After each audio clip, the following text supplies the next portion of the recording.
She brings wealth and health to her audience by tackling hot topics around substance use disorder, mental health and wellness. Her mission, vision, and goal are to help you heal from your past trauma, inspire you to transform your body, mind, and soul so you can live your best life.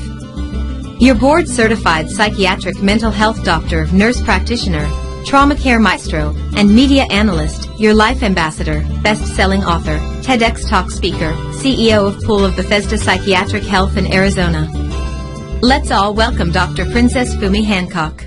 And I think that's what people need to know, because we're all called differently, right? Some people have it to be, they're called as entrepreneurs. Some are entrepreneurs where we their own corporation that they work for. They're also intrapreneurs there, which means that they're leading within the organizations that they are part of. And people just need to recognize that and know their own giftings enough and not try to, take other people's gifting. Now, going back to what you talked about, because people like you who are consultants, a lot of times they're not valued as much. And especially in the area of nursing, and I'm going to say right now, I don't want to hear anybody calling me or writing. This is something that I know to be true. Many of our nurses will spend money. They will send money to Africa, send money all over the place. Okay. But when it comes for them to kind of pay a consultant to help them figure things out, then they have a problem. Right. And I never understand that. With myself, when I finally decided, because for over a year, I went to Saudi Arabia, just went to stay there and do some work, because I was trying to figure out what I needed to do next. Yes. And when I came back, I knew that I had gone away from psychiatry for a while, and I needed to plug in. So what I did was, okay, I said, well, I could get free stuff, but free stuff will not really get me into the thrones of thrones where I need to be.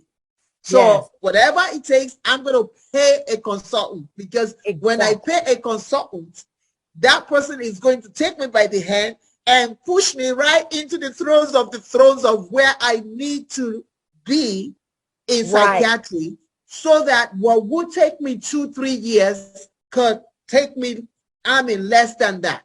So that what I did was I literally paid, and it was a lot of money. And when I paid, she said to me, you watch. In the first 3 months, you're going to get that money back. I looked at her, I said, nah. I said, the math does not work, but I'm fine with it. But that math, it just don't work. And do you know, less than 3 months, I made all that money back. So what am I saying? If you're watching and hearing us now, and you know that you have that, even as a gig economy, right?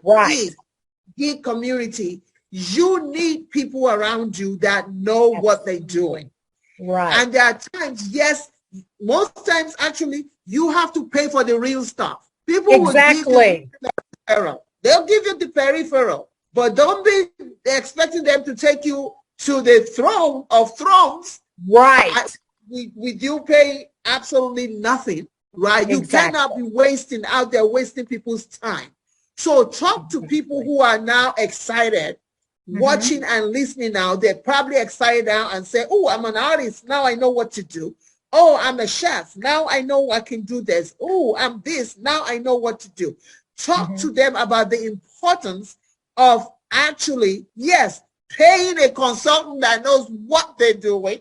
Exactly. Take them into the thrones of thrones. Exactly. Absolutely. I think the worst thing that my company has dealt with is someone that have started that didn't have a consultant. Because you have to backtrack, because all this stuff is a mess. So you have to say, I'm sorry you paid that person that had no experience to help you, because they actually put you behind. So researching whatever sector you want to go on and finding the people, you have to pay for that next level. That's right. And if you're not ready to invest in yourself, you're not ready to take on what you're saying you want to take on. That's right. Because sowing into yourself to go to that next level is going to be helpful. And that consultant or the right business coach It's not going to do it for you.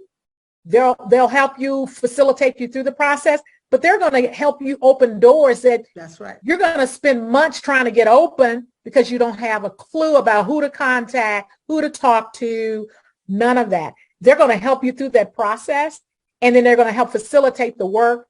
One of the things I do, if I give a client work to do, and when we meet the next time they haven't done it, I'm like, you're not ready. I can't be more excited about your vision than you are. That's I right. think you have to put in the work, but having that person walk alongside you is so critical if you're serious about going to the next level. If you've been working a side gig, if you are a cybersecurity person and you've been doing it a little bit on the side and you're working for a company and you're ready to go to that next level, you need to get with someone that's already at the level that you want to be at. When I was going through, I would see somebody where I wanted to be. That's who I would go ask to be a mentor to me. That's right. That's right. And they would connect me to someone that could coach me, and a consultant that would help me go to that next level. I wanted to hear the good, bad, and the ugly. That's right. Because we all we see on the surface is all the good. You don't know the back end of it.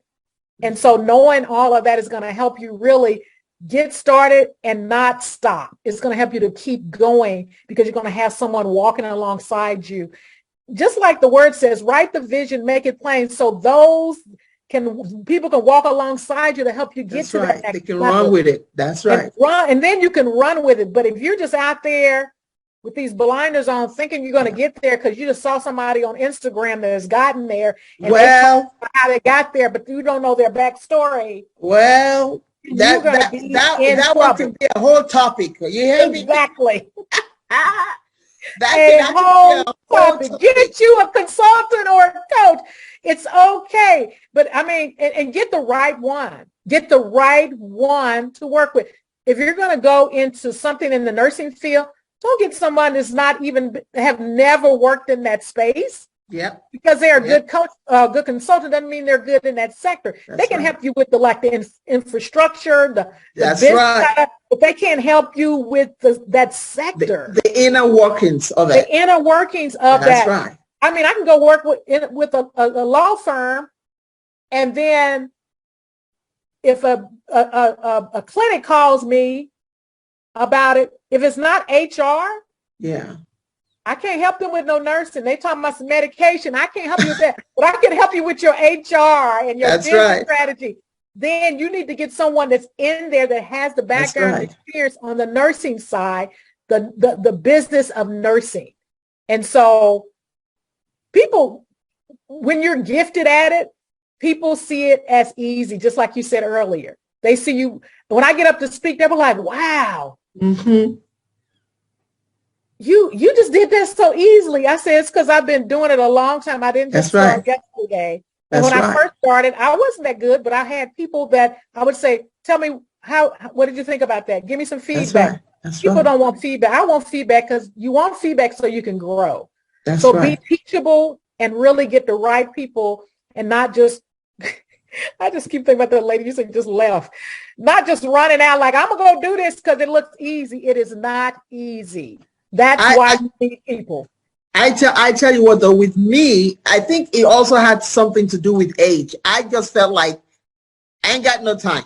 All right. So I don't have the time to start making mistakes and falling flat on my face. So I'm just going to go get me somebody that's doing exactly what I want to do. And so my consultant owns her own clinics. So she does exactly, she's in the psychiatric industry. She's doing exactly. So and she looked at me when I said, okay, I'm going to pay you how much? And she looked at me like, really? She said, because do you notice how long I have to drag people to pay?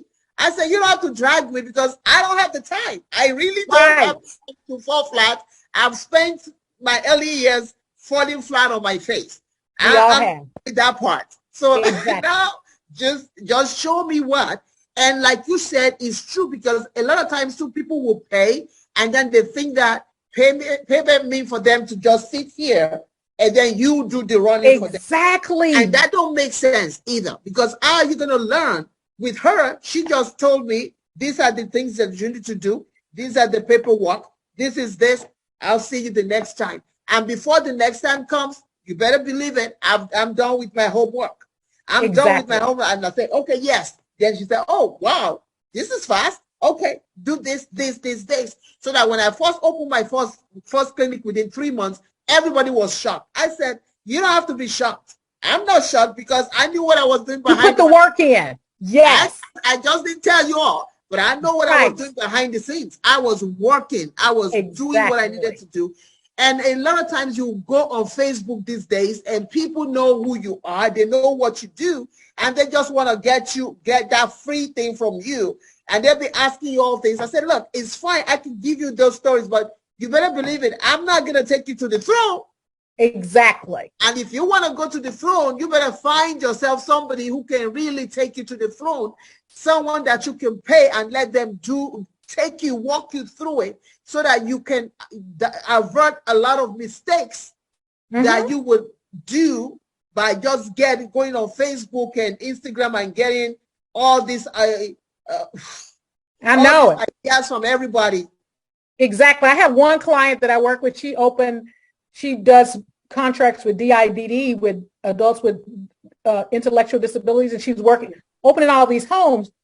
And she was one of my clients, and so I worked her through. It was a lot. It's you know, if you're dealing with government paperwork and you're dealing with getting reimbursed, it's a lot. And so she paid for that for me to help her do all of that. Now she has several homes in Nashville, getting ready to buy more. And then someone else was watching her, and they reached out.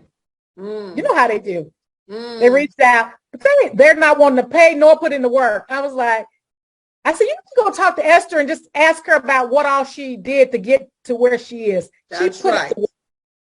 I'm not doing all of that work. She put in the work. And people see how well you're doing, and they think it's easy. It's a lot of work, and getting that consultant that can walk with you through that process, open the doors for you, make the introductions. Paperwork you're going to spend a year trying to find and connect to, that person knows that they've done it. They have done it. Exactly. They have it. It is not easy, whether it's a side gig you're taking full time, or you've been working in a sector and you want to start your own. Get you a consultant if you want to do it right. When we look at because as we wrap up, I want us to do that 3 words in your book that actually, I think we should do this again, because your book, because I'm just on page 24, y'all. Just page 24, and the hour is almost gone, and I'm just on page 24. Yes. So I want to talk to you about this: culture, business, politics, because I was just thinking about what is going on globally now. Yes. And let's take America, for instance. It's almost impossible to ignore politics in everything that we do right now. Be it work, be it home, health, business. You cannot close your eyes and not even see the impact of politics. And even in this gig economy. Yes. Right? Yes. And in your book, you talk about the biggest factors that impact the gig economy. And you talked about culture, you talked about business, and you talked about politics. Can you break those 3 down for us? Because I got to know this. Yes. So let's start with culture. Culture, everybody, I feel, won't fit into the culture of the gig economy, because some people want more structure. They want to work in corporate. They want that standard position. And so they will struggle in a traditional culture of work because they want the flexibility to do other stuff. The opposite with someone that loves the gig economy and just want to do side work or want to do what their creative giftings, and they are trapped in the traditional setting. Thank you for listening to Tear the Veil with Dr. Fumi. We hope you have enjoyed being a part of today's show and that we have helped you in shining. For further information, you can visit us at drfumihancock.com and pobpsychiatry.com.